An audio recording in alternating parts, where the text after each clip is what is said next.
এখন করব হচ্ছে নিরামিষ আলুর দম। আর খিচুড়ি ভোগ তো আগেই হয়ে গেছে। আর খিচুড়ি ভোগের সাথে কিন্তু আলুর দম কিংবা হচ্ছে কোনো রকমের একটা লাবড়া তরকারি না হলে ভালো লাগে না। অবশ্যই যে কোনো একটা জিনিস লাগবেই লাগবে। তো আমি ভেবেছি হচ্ছে আলুর দমটাই করব।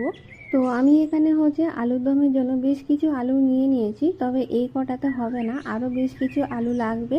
তো আলুগুলো হচ্ছে আলুর দমের সাইজের মতন কেটে ভালো করে ধুয়ে টুয়ে নেবো। এবার হচ্ছে আলুর দমের জন্য আমি মশলাটা রেডি করে নেবো। এখানে নিয়েছি বেশ কিছু আদা কুচি, নিয়েছি হচ্ছে পরিমাণ মতন জিরে আর বেশ কিছু কাঁচা লঙ্কা। এটা হচ্ছে ভালো করে বেটে নেবো মিক্সিতে।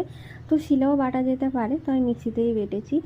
এবার হচ্ছে কড়াইয়ের মধ্যে বেশ খানিকটা তেল দিয়ে হচ্ছে আলুটা হালকা করে ভেজে নেবো। অল্প একটু হলুদ গুঁড়ো আর অল্প একটু নুন, বেশি নুন না, কারণ আলুর দমের জন্য যখন মশলা কষবো তখন তো আবারও নুন দিতে হবে, তো সে কারণেই হচ্ছে অল্প করে নুন দিলাম।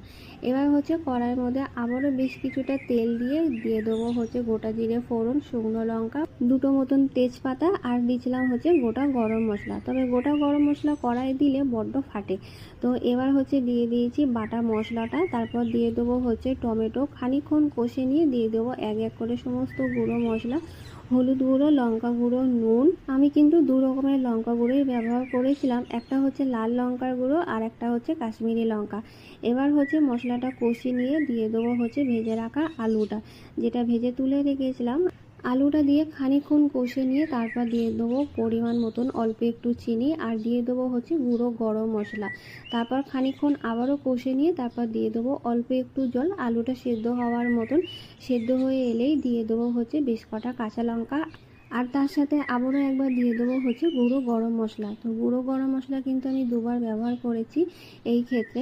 এখানে আমার তরকারি প্রায় হয়ে এসছে আর জলও শুকিয়ে শুকিয়ে এসছে, এরকমই নামিয়ে নেবো। একটু গা মাখা তরকারিটা রাখবো। আর তরকারিটা নামানোর মুখে অল্প একটু ধনেপাতা দিয়েছি, বেশি দিইনি, কারণ আমাদের বাড়িতে একজন রয়েছে যে ধনেপাতা অতটা পছন্দ করে না।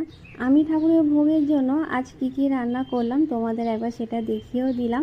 তার সাথে হচ্ছে এই রেসিপিগুলো তোমাদের কেমন লাগলো অবশ্যই জানিও।